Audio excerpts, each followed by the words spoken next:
കുറച്ച് അപ്പുറത്ത് തന്നെ വീട്. ഇവിടെ കട നടത്തണം. ഞാനൊരു കാല് വയ്യാത്ത ആളാണ്, അങ്ങനെ പരിമിതനും കൂടിയാണ്. അപ്പോൾ ഇവിടെ കട നടത്തി ഒരു 5 കൊല്ലമായി ഇവിടെ നടത്തിക്കൊണ്ടിരിക്കുന്നു. ഈ ക്ഷേത്രം മരുതി ഭഗവതി ക്ഷേത്രം, വിളയന്നൂർ മരുതി ഭഗവതി ക്ഷേത്രം. നേരത്തെ മാവായിരുന്നു. അതിനങ്ങനെ ആല് വന്ന് പൊതിഞ്ഞു.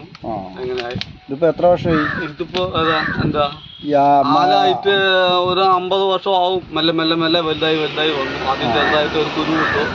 അതിങ്ങനെ മാവിനെ അങ്ങനെ പൊതിഞ്ഞു. അങ്ങനെ വലിയ മാവും കൂടിയുള്ള ഒരു തണലായി. ഈ കാണുന്നതാണ് മാവ്. ചുറ്റും ആല് പൊതിഞ്ഞു.